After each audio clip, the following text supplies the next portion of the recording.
Been a tense few months for tenants here in Parkdale, where hundreds have been withholding rent to protest against rent increases. Well, now, after weeks of negotiation with the landlord, they say their strike is finally over. People are like, oh, you really can't do that. Like, you can't not pay your rent. You're all going to get evicted. You're all going to get arrested. You can't complain at the court. Like, the law is the final word. And I think every single step of the way, we were like, yes, we can.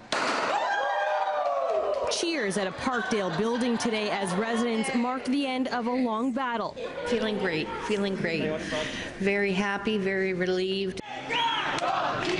For the past 3 months, hundreds have been refusing to pay rent after property manager Metcalf announced they would be requesting rent increases above the provincial guidelines of 1.5% in 5 of 19 Parkdale buildings.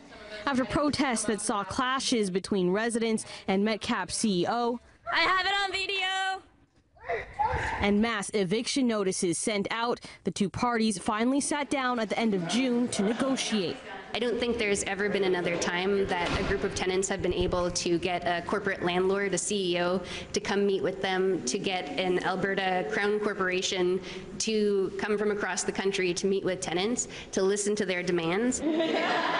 About 20 tenant representatives were part of a team that sat down with Metcalf Living and Aimco. We couldn't reach Metcalf for a comment today, but tenants say the property manager has agreed to a substantial reduction of the proposed rent increase, though they were unable to share details of that agreement. They say Metcalf has also agreed to a relief program for low-income tenants and an enhanced maintenance and repair program. It feels pretty good to know that, yeah, we were pretty successful and we got what we wanted and we finally got through. When I think back to March, I can't believe that we got here. It's vindication for a group that has faced criticism and fears about the potential consequences of their protest tactics. Very scared what to do, whether we'll join or not. If we join, what will their reaction?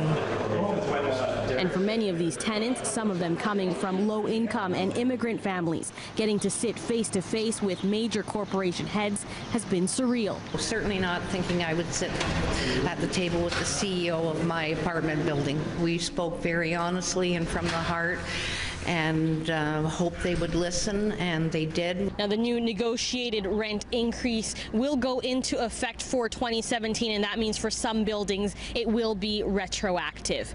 In Parkdale, Ginella Massa, City News.